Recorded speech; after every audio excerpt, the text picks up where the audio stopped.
Dibandingkan dengan pertunjukan sebelumnya, parade Hari Kemenangan tahunan tahun 2026 di Moskwa berlangsung dengan sangat sederhana. Masyarakat tetap bisa melihat barisan tank yang melintasi lapangan merah, namun kini hanya dari sudut yang tak biasa, lewat layar video. Alasannya, drone. Drone Ukraina berhasil menembus jaringan pertahanan udara berlapis di ibu kota Rusia, dan Rusia khawatir mereka akan menyerang saat parade berlangsung. Pada pertengahan Mei, drone mencapai stasiun minyak Solnitsinogorsk, menimbulkan asap hitam di atas kota yang selama 4 tahun diyakinkan Presiden Rusia Vladimir Putin bahwa mereka aman dan tak terjangkau. Kilang Moskow, salah satu fasilitas industri yang paling dijaga di seluruh Rusia, telah diserang. Bandara Moskow kembali menghentikan seluruh penerbangan komersial dalam radius ratusan kilometer. Robert Brovdi, Komandan Pasukan Sistem Tak Berawak Ukraina, memposting 6 kata di media sosial pagi itu. Moskow mulai sekarang tidak pernah tidur.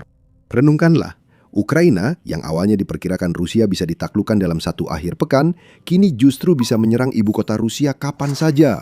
Dan Ukraina bahkan tidak menggunakan sistem rudal canggih yang disediakan oleh Barat. Tidak. Ukraina menggunakan drone seharga ribuan dolar, sementara mereka mampu menembus sistem pertahanan udara bernilai puluhan juta dolar. Sebagai respons, pemerintah Rusia menempatkan peluncur rudal udara Panzer S-1 di atap gedung Kementerian Pertahanan mereka. Pusat kekuatan militer Rusia sekarang mengenakan sistem pertahanan udaranya sendiri seperti helm yang terlihat jelas karena mereka tidak punya pilihan lain. Hal ini membuat beberapa orang berspekulasi bahwa Rusia tidak akan pernah menang di Ukraina. Jadi, bagaimana bisa sampai seperti ini? Jawaban mudahnya adalah drone. Ya, kita akan banyak membahas drone, tapi drone bukan seluruh ceritanya. Alasan sebenarnya Rusia tidak bisa menang di Ukraina tidak ada hubungannya dengan NATO, sanksi, senjata barat, atau keberanian Ukraina, meskipun semua hal itu memang penting. Alasan sebenarnya jauh lebih sederhana. Rusia sudah kalah dalam perang ini di ruang perencanaan sebelum satupun tentaranya menyeberangi perbatasan pada 24 Februari 2022. Rusia kalah karena satu kesalahan yang sangat fatal dan tidak bisa diperbaiki. Rusia terlalu percaya diri, dan saat mereka menyadari betapa parahnya keadaan, kesempatan untuk memperbaikinya sudah tertutup. Hari ini kita akan membahas secara tepat bagaimana hal itu terjadi. Dimulai dari perang yang Rusia kira sedang mereka hadapi, kemudian doktrin yang mereka bawa ke dalam pertempuran yang sebenarnya mereka salah pahami, dan menelusuri rantai konsekuensinya, hingga serangan drone di atas Moskow yang secara langsung berasal dari dosa awal berupa kesombongan itu.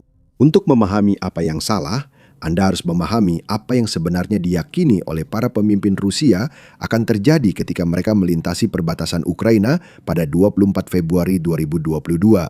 Mereka yakin semuanya selesai dalam beberapa hari. Ini dasar operasional seluruh kampanye. Perencana logistik Rusia, dan ini terdokumentasi, menyiapkan jalur pasokan dengan asumsi Kiev akan diduduki dalam 10 hari. Namun ini tidak berarti menguasai seluruh Ukraina. Asumsinya adalah, begitu pasukan Rusia mencapai ibu kota dan pemerintah Ukraina runtuh atau melarikan diri, perlawanan akan lenyap dan sisanya akan mirip dengan apa yang terjadi di Crimea pada tahun 2014. Akibatnya, tank-tank kehabisan bahan bakar dan para tentara kehabisan makanan. Bukan karena logistik Rusia sangat tidak kompeten, tetapi karena seluruh sistem telah dibangun untuk sebuah lari cepat, bukan untuk maraton. Pikirkan makna sebenarnya. Militer Rusia merencanakan sangat teliti, tapi untuk perang yang salah. Rencana mereka menunjukkan rasa percaya diri berlebihan, meremehkan tekad Ukraina, dan yang paling fatal, keputusan mengirim pasukan. Pasukan itu cukup besar untuk membuat keributan, tapi tidak cukup kuat untuk menang. Secara teori, Rusia punya salah satu militer terkuat di dunia saat melakukan invasi. Ratusan ribu tentara aktif, ribuan tank dan kendaraan lapis baja, serta pasukan dirgantara dengan jumlah pesawat lebih banyak daripada hampir semua negara lain di dunia. Rudal hipersonik, senjata nuklir, salah satu anggaran militer terbesar di dunia selama bertahun-tahun. Secara angka, Ukraina seharusnya tidak bisa bersaing dengan semua itu. Dan Rusia tidak menggunakannya. Pasukan invasi awal berjumlah antara 150.000 hingga 190.000 tentara. Jumlah ini signifikan, tapi bukan gelombang pasukan yang benar-benar masif seperti yang Anda lakukan jika benar-benar ingin menaklukkan negara berpenduduk lebih dari 40 juta. Sebagai perbandingan, koalisi Amerika Serikat mengerahkan sekitar 700.000 tentara untuk membebaskan Kuwait dari Irak pada tahun 1991. Sebuah negara yang ukurannya, populasinya dan kemampuan militernya hanya sebagian kecil dari Ukraina. Tampaknya perencana Rusia melihat angka itu, menilai Ukraina, dan memutuskan mereka bisa melakukannya dengan 1/4 jumlah tersebut, dengan asumsi Kiev akan jatuh sebelum muncul perlawanan serius. Melihat ke belakang, tidak adil menyebut Rusia tidak waras karena mengira mereka bisa melakukannya. Pada tahun 2014, Rusia mencaplok Crimea hanya dalam hitungan hari dengan hampir tanpa perlawanan militer. Dan di Donbas Timur pada tahun yang sama, separatis yang didukung Rusia membentuk dua republik yang memisahkan diri dengan kombinasi proksi lokal, dukungan militer secara diam-diam, dan kekacauan politik di Kiev. Semua itu tidak memerlukan komitmen kekuatan yang besar, hanya karena Ukraina lengah dan sedang terpukul oleh masalah ekonominya sendiri. Ada juga kegagalan intelijen yang signifikan di balik kegagalan doktrin tersebut. Intelijen militer Rusia, GRU dan FSB, sama-sama dilaporkan menilai keinginan Ukraina untuk melawan sebagai rendah. Sebagian dari hal ini terjadi karena jaringan intelijen Rusia di Ukraina dioptimalkan untuk infiltrasi politik dan pengaruh ekonomi, bukan untuk menilai secara akurat moral militer dan kesiapan tempur. Sebagian lagi bisa jadi distorsi yang disengaja oleh analis yang tahu bahwa memberi kabar buruk ke Putin berisiko secara profesional. Apapun penyebabnya, penilaiannya adalah bahwa Presiden Ukraina Volodymyr Zelensky akan melarikan diri, bahwa unit-unit militer Ukraina akan menyerah, dan bahwa penduduknya akan menyambut Rusia seolah-olah mereka masih merupakan negara Soviet. Semua itu terbukti sangat salah dalam 72 jam pertama, unit pertahanan teritorial Ukraina membanjiri kantor perekrutan. Warga sipil membuat bom Molotov. Zelensky terkenal karena menolak tawaran evakuasi. Keruntuhan psikologis yang telah direncanakan Rusia sebagai dasar seluruh operasinya ternyata tidak terjadi. Tidak ada rencana yang bertahan saat pertama kali berhadapan dengan musuh, terutama jika musuh itu secara kolektif dan penuh perlawanan memutuskan untuk tidak mematuhinya. Dengan rencana A yang tidak membuahkan hasil dan tidak adanya rencana B, perang yang berubah menjadi perang habis-habisan pada dasarnya sudah bisa dipastikan. Alasan pasti mengapa intelijen Rusia gagal mendapatkan informasi penting itu dan bisa dibilang memulai perang adalah karena Ukraina telah berubah secara besar-besaran dan tidak ada yang bisa mereka syukuri selain Rusia sendiri atas perubahan itu. Setelah tahun 2014, Ukraina mulai mendekat ke barat dalam hal ideologi, tetapi mereka juga mendekati NATO untuk melatih pasukannya. Itu berarti 8 tahun pelatihan kelas dunia, donasi peralatan dari barat, dan veteran berpengalaman dari pertempuran di Donbas. Hasilnya adalah kampanye yang didasarkan pada fantasi. Pasukan Rusia maju ke beberapa arah secara bersamaan, menuju Kiev dari utara, menuju Kharkiv di timur laut, dan menuju Kherson di selatan. Hal ini membuat pasukan mereka yang sudah tidak cukup tersebar di garis depan yang sangat luas, dengan asumsi bahwa tidak ada satupun dari poros ini yang akan menghadapi perlawanan serius, dan bahwa perlawanan Ukraina akan runtuh begitu ibu kota terancam. Saat pasukan Ukraina berhasil menghentikan mereka di Bandara Hostomel yang direncanakan sebagai gerbang merebut Kiev pada hari pertama invasi, seluruh logika operasi mulai kacau. Hal ini secara langsung menyebabkan konvoi tank sepanjang 40 mil yang terkenal itu yang kini terjebak karena operasi pertama dalam perang berjalan sangat buruk dan Rusia tidak bisa mundur karena memang tidak pernah merencanakannya. Pada 1 April 2022, baru 5 minggu sejak dimulainya operasi yang seharusnya hanya berlangsung 3 hingga 10 hari, Rusia sudah mundur dari seluruh oblast Kiev. Hal ini telah memperlihatkan kepada seluruh dunia yang menyaksikan bahwa militer mereka hanyalah macan kertas yang dibangun di atas korupsi, pelatihan yang tidak memadai, dan mitos institusional selama puluhan tahun tentang kehebatan mereka yang tak terkalahkan. Tapi inilah poin pentingnya, dan inilah yang akan dibahas di sisa video ini. Mundurnya Rusia dari Kiev bukanlah akhir dari masalah kepercayaan diri berlebihan Rusia. Itu hanya konsekuensi pertama dan paling tampak dari masalah itu. Dampak yang lebih dalam masih menyebar di sistem. Kita perlu menggali lagi doktrin militer Rusia, khususnya bagaimana mereka merencanakan perang secara umum. Doktrin militer Rusia dalam bentuk modernnya merupakan keturunan langsung dari teori pertempuran mendalam Soviet, sebuah konsep yang dikembangkan pada akhir 1920-an dan 1930-an. Inti dari ide ini sangat elegan dan bertumpu pada gagasan bahwa daripada menerobos garis musuh dari depan ke belakang, Anda menyerang secara bersamaan di seluruh kekuatan militer musuh. Ini mencakup garis depan, cadangan, logistik, bahkan pusat komando, menciptakan krisis secara bersamaan di mana-mana sehingga musuh tidak dapat merespons semuanya sekaligus. Hal ini memerlukan koordinasi besar antara pasukan udara, darat, komando, dan logistik. Metode ini mengasumsikan semua perintah dari atas didistribusikan ke bawah tanpa perubahan. Namun, ada satu kelemahan fatal pada metode ini. Ini hanya berfungsi jika komando dan kendali berjalan baik. Jika perintah tak tersampaikan, komandan tak bisa berkomunikasi atau unit taktis kehilangan kontak dengan markas, seluruh mesin tersinkronisasi akan berhenti. Disinilah salah satu keunggulan Ukraina yang sering diabaikan mulai berperan. Ukraina merupakan bagian Uni Soviet hingga 1991. Para perwira militernya tumbuh dalam doktrin Soviet dan mereka bersekolah di Akademi Militer Soviet. Saat Rusia menginvasi, Ukraina menghadapi musuh yang sudah mereka kenal, terutama karena musuh itu memakai pakem yang sama yang dipakai Ukraina sendiri hanya 8 tahun sebelumnya. Dan Ukraina beradaptasi sepenuhnya, dimulai setelah tahun 2014 dan dipercepat di bawah bimbingan langsung NATO sejak 2016. Ukraina secara sengaja melatih kembali korps perwiranya dari struktur komando gaya Soviet menuju filosofi komando misi ala NATO. Dalam model Soviet lama yang masih dipakai Rusia, perintah mengalir kaku ke bawah dan komandan bawahan harus melaksanakannya dengan minim penyimpangan. Sistem ini dirancang untuk dikendalikan dari atas. Ukraina sengaja mendobrak model itu. Ukraina melatih para komandan kompi dan batalionnya untuk mengambil keputusan secara mandiri berdasarkan niat musuh dan posisi yang paling menguntungkan saat itu, tanpa harus menunggu izin dari atasan. Ukraina memfokuskan pada unit-unit yang bisa bekerja secara terpisah, justru karena mereka akan dipaksa untuk melakukannya saat berhadapan dengan musuh yang lebih besar. Hal ini sangat penting karena dua alasan. Pertama, hal ini membuat pasukan Ukraina jauh lebih tangguh. Di bawah operasi peperangan elektronik dan intelijen sinyal Rusia, kemampuan jamming Rusia dirancang untuk menargetkan arsitektur komunikasi terpusat dari militer bergaya Soviet, di mana terdapat satu jaringan brigad, beberapa titik kunci, dan frekuensi radio yang dapat diprediksi. Terhadap pasukan yang terdesentralisasi dan berkomunikasi dalam jarak pendek melalui banyak titik kecil, alat-alat tersebut menjadi jauh kurang efektif. Para komandan unit kecil Ukraina mengatur penyergapan dengan senjata anti-tank dan taktik tidak teratur yang sering mengejutkan pasukan Rusia yang mengira akan menghadapi lawan terstruktur dan bisa diprediksi.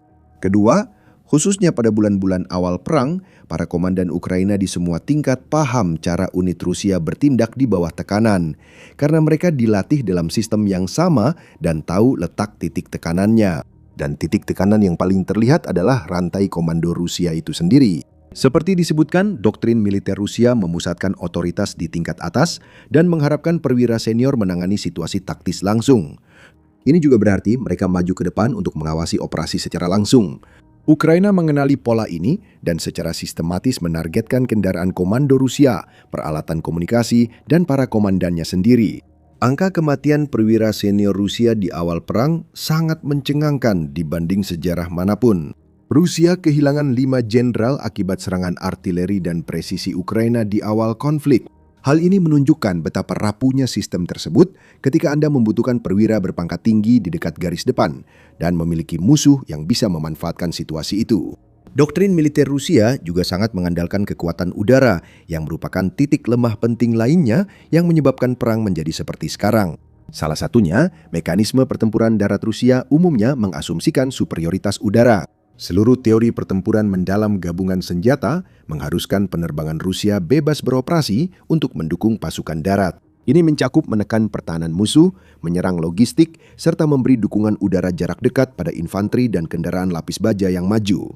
Formasi pasukan darat Rusia tidak dirancang untuk bertempur tanpa perlindungan udara. Taktik, formasi, dan tempo pertempuran yang mereka rancang semuanya mengasumsikan bahwa langit akan dikuasai mereka dan akan ada dukungan dari udara. Namun, langit di atas Ukraina tidak pernah dikuasai Rusia, bahkan untuk 1 hari pun selama perang ini. Hal ini juga bisa langsung ditelusuri kembali ke rasa percaya diri berlebihan Rusia di awal perang. Untuk meraih superioritas udara, Anda harus lebih dulu menekan pertahanan udara musuh. Jadi, Rusia meluncurkan lebih dari 1.100 rudal ke target-target Ukraina dalam 3 minggu pertama perang, menyerang atau mencoba menyerang sekitar 75% pertahanan anti-udara Ukraina. Namun Ukraina telah menyebarkan sistem rudal permukaan ke udara bergeraknya sebelum invasi, sehingga sebagian besar selamat dari serangan awal. Sejak saat itu, pasukan Dirgantara Rusia atau VKS beroperasi di lingkungan yang penuh perlawanan yang tidak mereka rencanakan, melawan jaringan pertahanan udara yang gagal mereka hancurkan dengan persediaan amunisi presisi yang sudah mulai menipis dengan cepat. Pada awal April 2022, baru 6 minggu sejak perang dimulai, VKS secara efektif telah berhenti mencoba menembus wilayah udara Ukraina secara berkelanjutan. Mereka mundur untuk melancarkan serangan jarak jauh dari wilayah Rusia yang di luar jangkauan pertahanan udara Ukraina. Tanpa dukungan udara jarak dekat seperti yang dibayangkan, pasukan lapis baja dan infanteri Rusia sering maju dengan perlindungan udara terbatas. Tanpa serangan udara efektif untuk mengganggu jalur pasokan Ukraina, senjata barat tetap mengalir ke garis depan. Tanpa sepenuhnya menekan artileri Ukraina, sistem artileri tersebut terus beroperasi dan menyebabkan kerugian besar. Setiap serangan darat yang dilakukan Rusia sejak April 2022 telah dipengaruhi oleh ketidakmampuannya untuk membangun dominasi udara seperti yang dianggap penting oleh sebagian besar militer modern. Alih-alih mengakui doktrin mereka gagal dan membangun ulang berdasarkan realitas baru, para ahli teori militer Rusia tetap yakin konsep mereka benar dan kegagalan disebabkan pelaksanaan buruk serta dukungan barat yang tak terduga untuk Ukraina, bukan kelemahan doktrin mereka. Rusia terlalu percaya diri hingga sistemnya tak mengakui kegagalan, terus mengulang pola yang sama berbulan-bulan sementara tentaranya tewas. Dan begitu bulan-bulan awal itu berakhir dan pengepungan Kiev menjadi bagian dari sejarah militer, Rusia sendiri mulai mengalami kemunduran. Pada saat itu, sebagian besar analis mulai menyadari bahwa perang ini akan berlangsung lama. Namun peran yang lama membuat Rusia harus mengerahkan kekuatan militer sebenarnya yang sebelumnya belum dilakukan karena dianggap tidak perlu. Yang paling penting, Rusia akan membutuhkan peralatan yang lebih modern dan akses ke teknologi, tetapi pada saat itu, kesempatan untuk mendapatkannya sudah tertutup. Hanya beberapa jam setelah invasi dimulai, Amerika Serikat, Uni Eropa, Inggris, dan puluhan negara sekutu memberlakukan paket sanksi ekonomi paling komprehensif dalam sejarah modern. Selama minggu-minggu dan bulan-bulan berikutnya, sanksi-sanksi tersebut secara khusus dan sengaja ditargetkan pada input teknologi yang menjadi ketergantungan produksi militer Rusia. Mereka mencabut akses Rusia terhadap mikroelektronika, semikonduktor, peralatan mesin canggih, dan peralatan manufaktur presisi. Itu berarti Rusia tidak bisa membangun chip panduan baru, perangkat keras komunikasi, atau bahkan sistem kontrol drone canggih. Alasan mengapa sanksi tersebut sangat menghancurkan adalah karena Rusia adalah munafik besar. Basis industri militer Rusia telah bergantung pada rantai pasokan teknologi barat dan yang bersekutu dengan barat selama beberapa dekade. Rudal modernnya menggunakan mikroelektronika barat. Tank-tanknya menggunakan mesin perkakas buatan barat dalam proses pembuatannya. Sistem peperangan elektroniknya memerlukan chipset canggih yang belum bisa diproduksi industri semikonduktor Rusia secara domestik. Semua ini berasal dari Royal United Services Institute yang mendokumentasikan ketergantungan ini dan menyarankan bahwa apapun yang dibutuhkan Rusia untuk militer, rantai pasokan baratlah yang menyediakannya. Sanksi tidak pernah berdampak langsung. Rusia memiliki cadangan peralatan era Soviet yang besar, banyak diantaranya hanya disimpan di gudang, bukan dibongkar. Secara logis, mereka bisa menggunakannya lagi dalam perang, namun Rusia tidak mampu mengganti cadangan itu dengan peralatan modern setara. Kepanikan yang terjadi setelahnya menunjukkan betapa parahnya Rusia salah perhitungan. Rusia dengan cepat beralih ke Iran untuk mendapatkan drone serang Shahed. Amunisi berkeliaran ini telah dikembangkan Teheran selama bertahun-tahun, sementara Rusia terlalu percaya diri dan tidak pernah berinvestasi serius sebelum perang. Rusia kemudian mengandalkan Korea Utara untuk amunisi artileri, dilaporkan mengimpor jutaan peluru setara produksi domestiknya. Ketika itu gagal, saatnya mengandalkan persediaan lama. Maka muncullah tank T-62 yang dibuat pada tahun 1960-an dan 1970-an. Setelah itu, muncul laporan tentang tank T-55, bahkan T-34, perlengkapan yang sebenarnya digunakan pada Perang Dunia II. Upaya terakhir itu menjadi bahan tertawaan dan media barat serta video kami sendiri menunjukkan betapa sia-sianya membawa tank Perang Dunia II ke medan perang modern. Mereka tetap menambah jumlah, memberi Rusia waktu lebih lama mempertahankan perang, tetapi harus berperang dengan teknologi jauh lebih rendah. Dan poin penting di sini adalah soal waktu. Jika Rusia sejak awal menggunakan seluruh kekuatan militernya, sanksi tetap akan diberlakukan. Tetapi sanksi itu diterapkan pada Rusia yang sudah mencapai tujuannya dan menguasai wilayah yang diinginkan.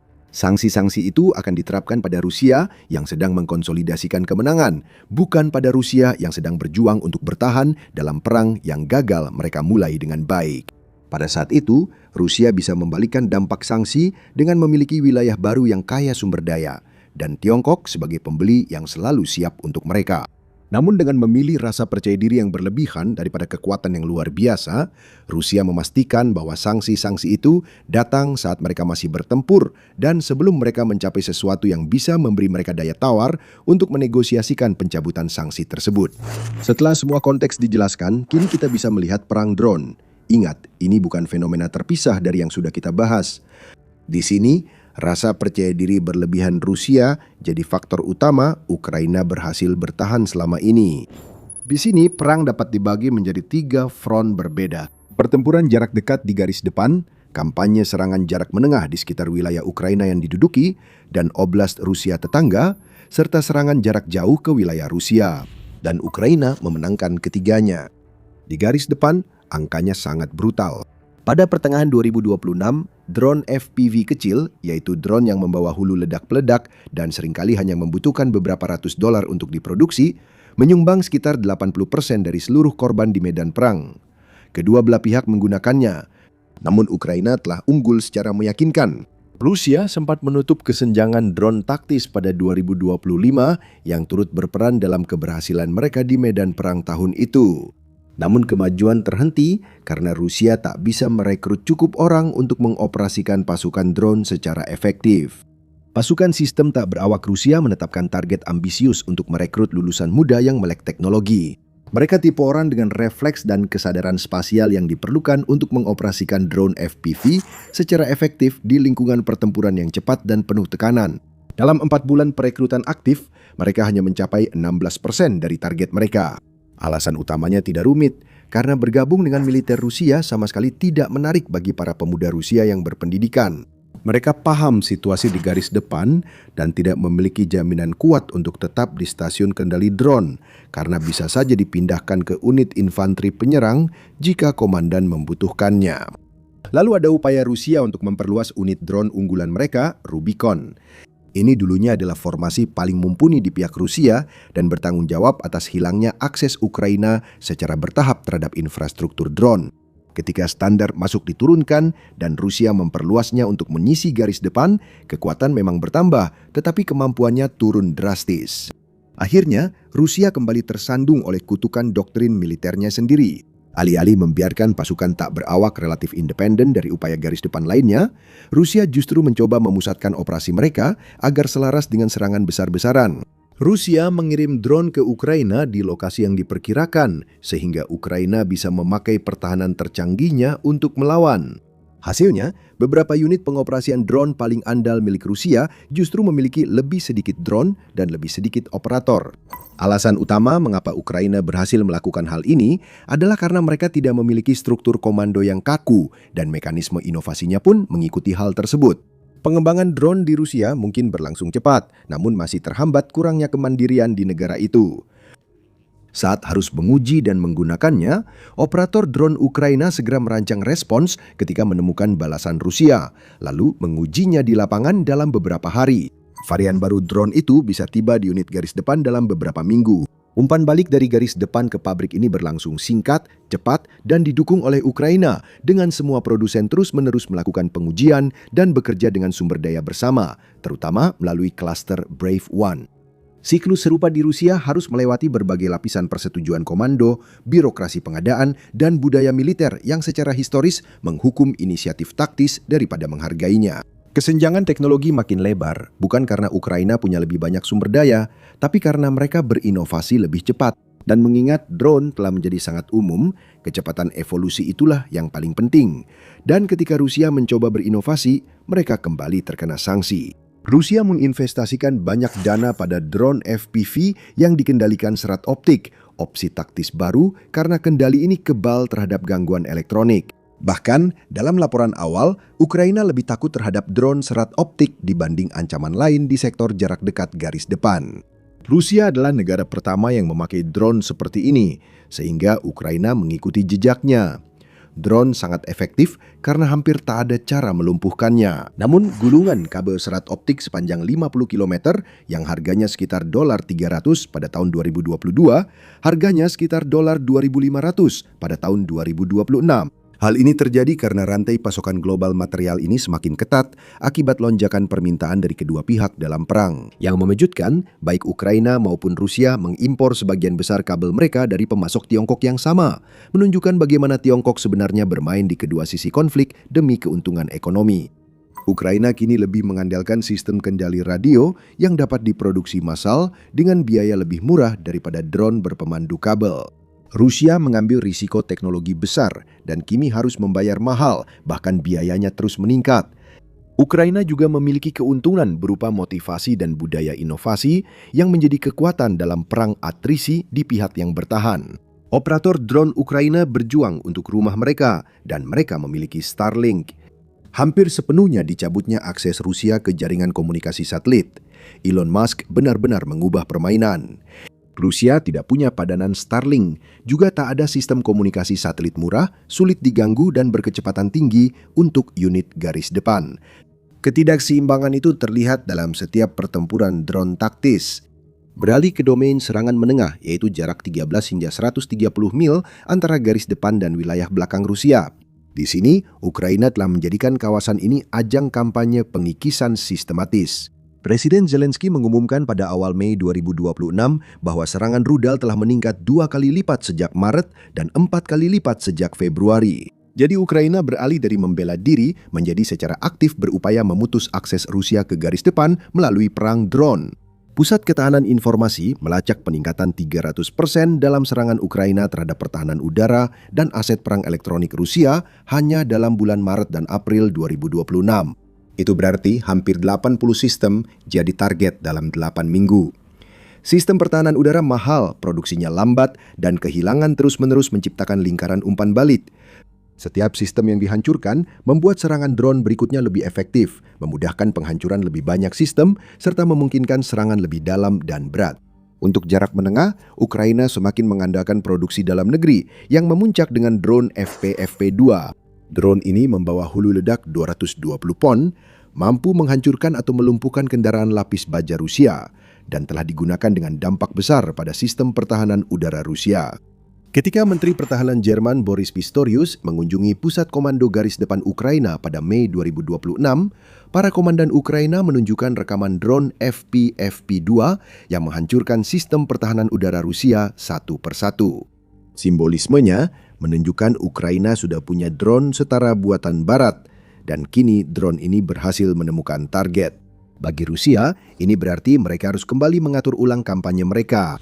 Sebelumnya, gudang amunisi dan pos komando Rusia bisa berada 40 hingga 50 mil dari garis depan. Lokasi ini cukup dekat untuk suplai cepat dan pengawasan komandan, namun tetap di luar jangkauan artileri Ukraina serta drone jarak pendek. Pada pertengahan 2026, depot amunisi harus dipindahkan lebih jauh ke belakang dan masuk ke wilayah Rusia, dan itu sebenarnya belum cukup, berkat perang drone jarak jauh yang akan kita bahas nanti. Namun saat rantai logistik harus menempuh jarak 2 kali lipat di bawah ancaman serangan drone terus-menerus, sisa strukturnya mulai runtuh. Beberapa unit Rusia dilaporkan telah mengurangi konsumsi solar hingga 20%, hanya karena mereka tidak bisa lagi mendapatkan bahan bakar ke garis depan secara andal.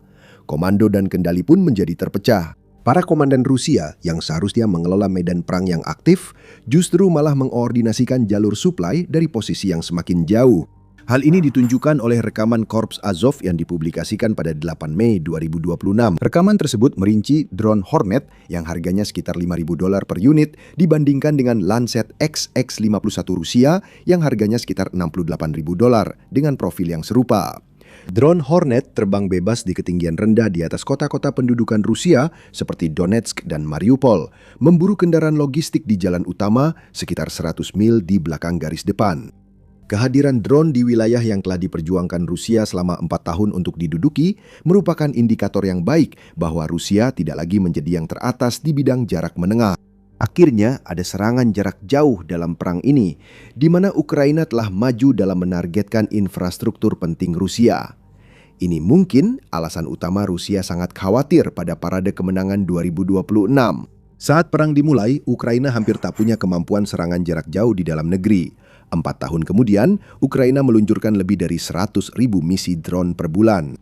Kampanye serangan ini menargetkan infrastruktur minyak Rusia dengan niat sistematis dan kumulatif. Kilang minyak di Krasnodar, Kri, Ryazan, Perm, Stavropol, dan di dekat pelabuhan Baltik di Primorsk, serta Utsloga, semuanya telah diserang. Serangan di Perm pada akhir April 2026 patut dicatat karena fasilitas tersebut berada lebih dari 1.000 mil dari perbatasan Ukraina, jauh di dalam zona pegunungan Ural, di mana para perencana Rusia mungkin menganggapnya berada di luar jangkauan praktis.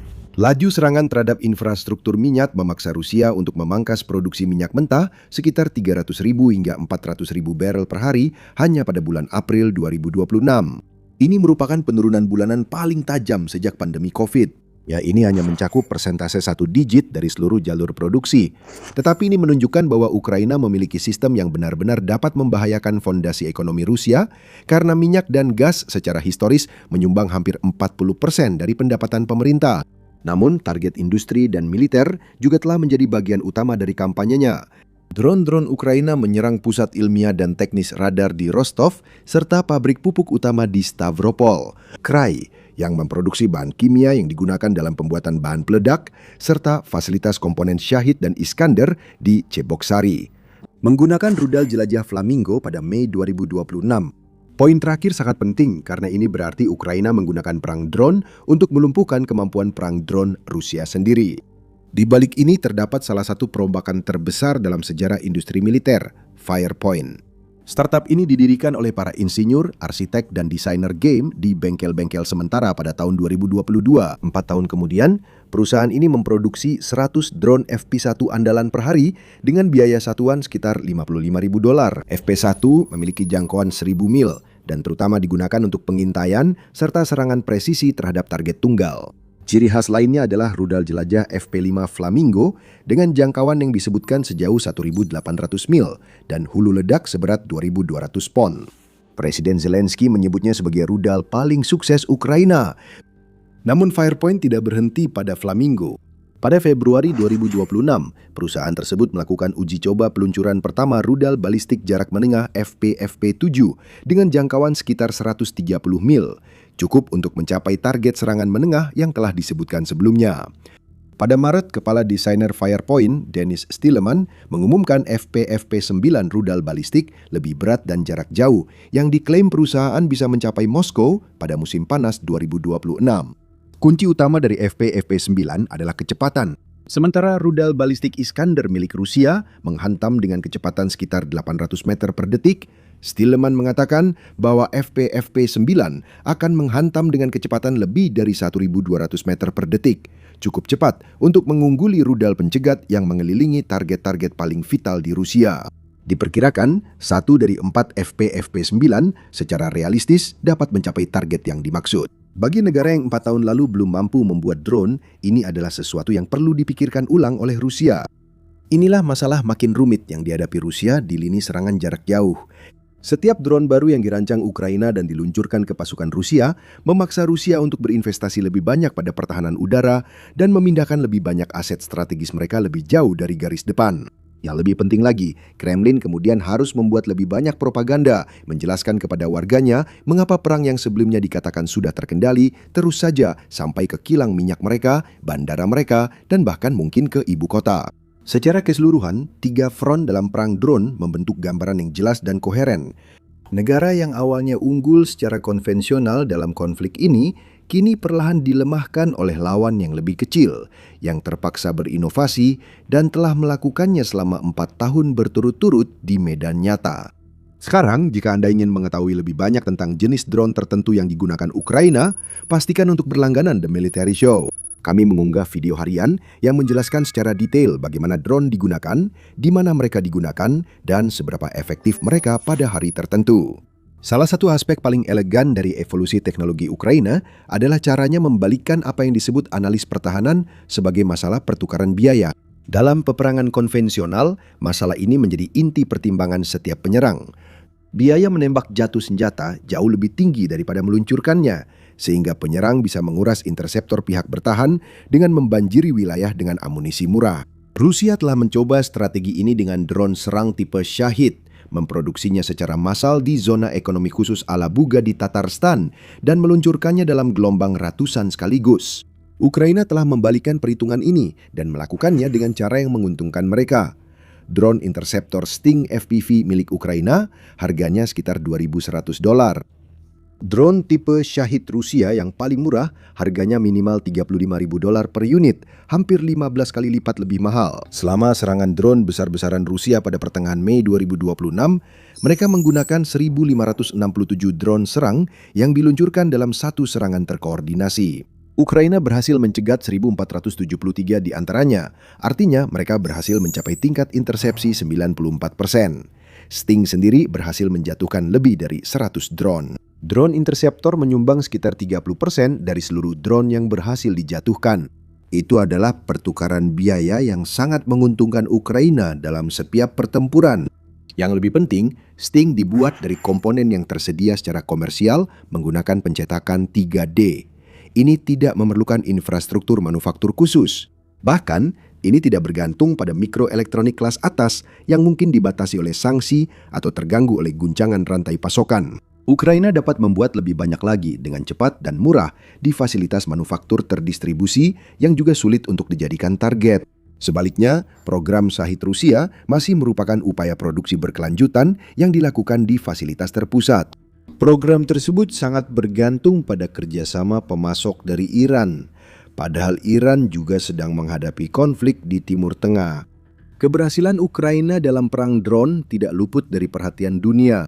Pada Maret 2026, lebih dari 200 pilot drone Ukraina telah dikerahkan ke Teluk Persia untuk membantu pasukan Amerika Serikat dan negara-negara Teluk melawan serangan drone Iran. Platform komando dan kontrol anti-drone SkyMap milik Ukraina beroperasi di pangkalan udara Pangeran Sultan di Arab Saudi setelah drone Shahed Iran menyebabkan kerusakan lebih dari $1 miliar pada fasilitas ARSK di wilayah tersebut. Perjanjian pertahanan telah ditandatangani dengan Arab Saudi, Uni Emirat Arab, dan Qatar. Kesepakatan kerjasama drone dengan Amerika Serikat saat ini disebut sedang ditinjau di berbagai tingkat institusi.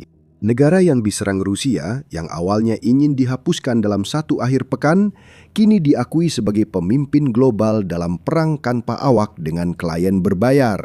Sementara itu, Rusia justru bergerak ke arah sebaliknya dalam setiap metrik. Kemampuan peperangan elektroniknya menurun karena mikroelektronika yang dibutuhkan semakin sulit didapatkan. Perekrutan operator drone mereka jauh di bawah target yang mereka tetapkan sendiri. Program FPV serat optik mereka terhambat oleh lonjakan biaya rantai pasokan yang mereka sebabkan sendiri. Setiap upaya mereka menyelesaikan masalah teknologi selalu kembali pada sanksi yang mereka undang sendiri akibat pilihan strategis yang terlalu percaya diri pada Februari 2022. Ada dimensi keempat dalam konflik ini yang mendapat perhatian lebih sedikit daripada aspek taktis, namun bisa sama pentingnya dengan aspek taktis. Perang psikologis dan informasi yang sedang dilancarkan terhadap masyarakat Rusia itu sendiri. Kesepakatan awal Putin dengan warga Rusia adalah bahwa perang di Ukraina hanyalah operasi militer khusus di mana mereka tidak perlu khawatir tentang apapun. Warga Moskow tak perlu mendukung perang karena mayoritas tentara wajib militer bukan dari sana. Dan pertempuran diperkirakan selesai sebelum dampaknya ke kota besar. Namun 4 tahun kemudian, semakin banyak warga Rusia yang tinggal dalam jangkauan drone dari perbatasan Ukraina, termasuk Moskow sendiri. Orang-orang ini telah menghabiskan 4 tahun menyaksikan drone Ukraina terbang di atas kota mereka, menyerang infrastruktur minyak Rusia, membakar kilang, dan melumpuhkan bandara mereka. Rusia bahkan memberlakukan pembatasan internet seluler di beberapa kota dalam upaya mencegah drone menggunakan sinyal jaringan untuk navigasi, menunjukkan seberapa jauh mereka bisa bertindak demi mempertahankan usahanya. Mungkin Anda bertanya, apakah Rusia tidak mampu beradaptasi? Apakah mereka tidak bisa mengakui kegagalan, mengerahkan sumber daya yang seharusnya sudah dikerahkan sejak awal, dan berusaha meraih kemenangan dengan jumlah besar dan kegigihan? Jawabannya adalah tidak. Dan untuk memahami alasannya, kita harus memahami keempat aspek analisis ini secara bersamaan. Alasan pertama adalah jebakan sanksi yang makin dalam seiring waktu. Setiap bulan yang berlalu, basis industri militer Rusia semakin tertinggal dari garis depan teknologi yang dibutuhkannya untuk bersaing. Sistem senjata paling berpengaruh di medan perang modern seperti drone, AI, sistem pemandu, dan sistem pengacau elektronik Semuanya membutuhkan semikonduktor dan mikroelektronika canggih yang sulit diproduksi di Rusia atau diimpor secara andal. Ya, Rusia memiliki banyak skema penghindaran sanksi, terutama dari Asia Tengah dan sekitar Tiongkok. Namun semua itu hanya menambah biaya karena Rusia punya kelemahan utama dalam negosiasi. Skema-skema ini juga bisa terganggu saat pemerintah Barat memperbaiki mekanisme penegakan mereka. Alasan kedua adalah perhitungan jumlah personel yang sekarang mulai berpihak pada Ukraina. Teori kemenangan Rusia selalu bergantung pada keunggulan jumlah personel. Kamu mengirim lebih banyak orang, menerima lebih banyak korban, dan melemahkan pihak bertahan dengan jumlah yang lebih besar. Selama 3 tahun, model itu bertahan. Tingkat korban Rusia sangat brutal, tapi tingkat rekrutmennya tetap seimbang. Lalu pada Januari 2026 itu berubah. Untuk pertama kalinya sejak invasi skala penuh dimulai, tingkat korban Rusia melampaui tingkat rekrutmennya, menurut Institute for the Study of War. Pada Maret 2026, Zelensky memperkirakan bahwa Rusia kehilangan sekitar 89.000 tentara, sementara hanya merekrut 80.000 dalam 3 bulan sebelumnya. Biaya per kilometer persegi juga mencapai tingkat yang katastrofik. Perkiraan Ukraina menunjukkan bahwa pasukan Rusia kehilangan sekitar 120 personel per kilometer persegi wilayah yang direbut pada tahun 2025. Pada tahun 2026, ketika drone mulai mendominasi medan perang, angka tersebut meningkat menjadi sekitar 313.000 tewas dan terluka per kilometer persegi, lebih dari 2 kali lipat hanya dalam 1 tahun. Rusia membayar lebih mahal dan menerima lebih sedikit. Perekrutan juga runtuh secara bersamaan. Angka perekrutan harian untuk kuartal pertama tahun 2026 turun antara 800 hingga 1.000 orang. Penurunan 20% dari 1.000 hingga 1.200 per hari yang terlihat pada tahun 2025 menurut analisis dari data Kementerian Keuangan Rusia. Bonus penandatanganan mencapai rekor tertinggi baru yaitu 1,47 juta rubel, sementara rata-rata gaji tahunan adalah 1,29 juta rubel. Namun jumlahnya terus menurun. Jika Anda terus menaikkan harga dan semakin sedikit orang yang datang mendaftar, itu pertanda dari pasar. Selain itu ada jebakan demografis di balik angka personel itu. Populasi yang paling dibutuhkan Rusia, yakni anak muda berpendidikan dan punya kemampuan teknis, justru paling enggan mengabdi. Sebaliknya, sekitar 40% dari para rekrutan sekarang berasal dari kelompok populasi rentan, seperti narapidana, orang yang terlilit utang, dan mereka yang tidak punya banyak pilihan lain. Prajurit yang dikirim Rusia untuk menghadapi peperangan drone abad ke-21 semakin banyak direkrut dari pinggiran masyarakatnya. Orang-orang yang mampu mengoperasikan sistem justru meninggalkan negara, menghindari wajib militer, atau bersembunyi dari petugas perekrutan di tempat kerja. Ketiga, kita memiliki aspek teknologi dan inovasi yang sudah kita bahas. Ukraina punya pengalaman tempur 4 tahun dalam mengembangkan, menguji, dan menyempurnakan seluruh aspek peperangan tanpa awak. Para insinyurnya telah menguji desain dalam kondisi pertempuran nyata, di mana umpan balik waktu nyata diukur dalam hitungan hari. Para operatornya telah mengembangkan taktik yang berkembang setiap minggu sebagai respon terhadap langkah tandingan Rusia. Para komandan telah mengintegrasikan intelijen drone dalam pengambilan keputusan di semua tingkatan medan perang. Pengetahuan ini tak bisa diperoleh hanya dengan uang dan sangat berbeda dari model tradisional Barat dalam pengadaan serta pengembangan militer. Dan Rusia bahkan tidak memiliki uang atau personel sebanyak itu untuk dikerahkan mengatasi masalah tersebut. Pertumbuhan PDB untuk tahun 2025 tercatat sekitar 1%. Untuk tahun 2026, pemerintah Rusia sendiri telah merevisi proyeksi pertumbuhan menjadi hanya 0,4% dan ekonominya menyusut sebesar 0,3% pada kuartal pertama, kontraksi kuartalan pertama sejak awal 2023. Sementara itu, pengeluaran militer Rusia pada tahun 2025 mencapai 190 miliar dolar atau 7,5% dari PDB, proporsi tertinggi sejak runtuhnya Uni Soviet. Pada tahun 2026, anggaran diperkirakan akan mencakup sekitar 40% dari total pengeluaran federal, melanjutkan tren investasi yang sangat tinggi di bidang militer. Bahkan saat itu, mereka harus menurunkan anggaran militer untuk mengimbanginya dan mengakui bahwa itu masih belum cukup. Untuk sebagian mendanai hal ini, Rusia menaikkan tarif PPN dari 20% menjadi 22% pada awal tahun 2026. Suku bunga yang sempat mencapai 21% untuk melawan inflasi akibat pengeluaran militer, kini turun menjadi sekitar 16%, yang pada dasarnya sangat memberatkan bagi ekonomi sipil. Dan masalah strukturalnya lebih dalam daripada sekedar angka. Investasi industri militer menyerap tenaga kerja, modal, dan bahan baku dengan mengorbankan sektor-sektor lainnya. Kekurangan tenaga kerja di Rusia terlihat dari fakta bahwa tingkat pengangguran resmi hanya 2,2%. Angka ini tampak menunjukkan kemakmuran, padahal menandakan negara itu sudah kehabisan tenaga kerja cadangan. Dalam ekonomi sipil, hanya sektor pertanian dan manufaktur yang menunjukkan pertumbuhan berkelanjutan pada paruh pertama 2025 menopang Rusia selama perang yang panjang. Semua sektor lainnya stagnan atau menyusut. Hal ini penting untuk argumen utama karena menutup salah satu jalan yang mungkin bisa digunakan Rusia. Negara dengan ekonomi sehat dan berkembang mampu menanggung biaya perang lama, mendukung industri retail, berinvestasi teknologi baru, dan merekrut tenaga yang dibutuhkan. Rusia justru melakukan sebaliknya. Ekonominya menyusut, pengeluaran militernya menurun dalam nilai real, bahkan ketika perang masih berlangsung. Industri sipilnya terkuras habis karena orang-orang yang seharusnya bekerja di sana justru direkrut dan dikirim untuk berperang. Alasan keempat bersifat struktural dan mungkin yang paling mendasar. Militer Rusia masih bertempur dengan struktur komando Soviet dalam perang melawan musuh yang telah mengoptimalkan diri untuk mengeksploitasi kelemahan model itu. Sentralisasi yang dibutuhkan doktrin Rusia merupakan kelemahan yang sudah diketahui dan bisa ditarget Ukraina. Superioritas udara yang diasumsikan operasi darat Rusia tak pernah ada di Ukraina selama 4 tahun terakhir dan tak akan ada selama Ukraina masih memiliki rudal permukaan ke udara serta basis industri untuk menggantinya. Dan meskipun NATO bertanggung jawab atas sanksi yang menghentikan Rusia mendapatkan akses ke beberapa senjata, Rusia bukan kalah dalam perang ini karena NATO. Rusia bukan kalah karena senjata barat, keberanian Ukraina, Zelensky, atau faktor lain yang mendominasi percakapan arus utama tentang konflik ini. Hal-hal itu penting, tapi bukan penyebab, hanya akibat.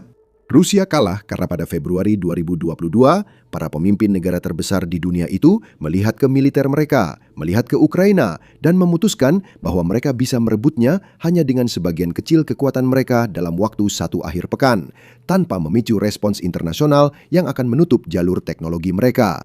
Mereka salah dalam ketiga hal sekaligus, dan kesalahan itu saling memperparah dengan cara fatal serta tak bisa diperbaiki. Kekuatan yang mereka kirim jelas tak cukup untuk menang cepat. Lawan mereka bukan lagi cangkang kosong pasca Soviet seperti yang diingat pada 2014. Respons internasional lebih komprehensif dan bertahan lama dari yang mereka perkirakan. Jika mereka benar tentang 1 dari 3 hal itu, hasilnya mungkin berbeda. Tapi karena salah ketiganya, mereka tak punya jalan keluar. Pada saat Rusia menyadari besarnya kesalahannya, mereka sudah terlibat dalam perang yang mengharuskan mereka mengerahkan seluruh kekuatannya di bawah kondisi yang membuat mereka tidak bisa mengakses teknologi yang mereka butuhkan. Mereka mencoba bertempur dalam perang drone abad ke-21 di bawah rezim sanksi abad ke-20 dengan doktrin militer yang dirancang untuk musuh yang sudah bergerak maju dan budaya komando yang terlalu kaku untuk beradaptasi secepat yang dibutuhkan medan perang. Itu bukan masalah yang bisa diselesaikan dengan menambah jumlah personel. Itu juga bukan masalah yang bisa diselesaikan dengan lebih banyak drone, lebih banyak rudal, atau lebih banyak apapun yang saat ini diproduksi Rusia. Itu bukan masalah yang bisa selesai dengan waktu, karena makin lama, Ukraina justru makin unggul. Industri drone Ukraina terus berkembang setiap bulan, sedangkan Rusia makin sulit mendapatkan teknologi yang dibutuhkan. Perhitungan atrisi semakin berpihak pada Ukraina, dan mungkin masyarakat Rusia mulai sedikit lebih terbiasa dengan serangan drone, penutupan bandara, dan kebakaran minyak, serta sedikit kurang yakin tentang apa sebenarnya tujuan perang ini. Dan ini membawa kita kembali pada kenyataan bahwa Moskow kini tak pernah tidur. Ukraina telah membuktikan mereka bisa menyerang Moskwa kapan saja, merusak infrastruktur minyak Rusia dalam skala besar, dan menghancurkan rantai logistik Rusia. Dari jarak 160 km di belakang garis depan, berhasil menembak jatuh lebih dari 90% drone serang Rusia dengan biaya jauh lebih kecil dari produksinya. Ada sedikit ironi dalam semua ini, di mana Rusia tidak kalah karena lebih lemah dari Ukraina, tetapi kalah karena terlalu percaya diri dengan kekuatannya. Mereka bisa menang cepat dengan kekuatan militernya, tapi memilih tidak menggunakannya. Inilah satu-satunya alasan perang ini masih berlangsung dan tidak akan berakhir sesuai keinginan Putin. Bagi Putin, itu bisa berarti lebih dari sekadar kalah perang. Untuk mengetahui lebih lanjut, tonton video ini dan pastikan untuk berlangganan The Military Show untuk analisis dan berita harian seputar geopolitik global.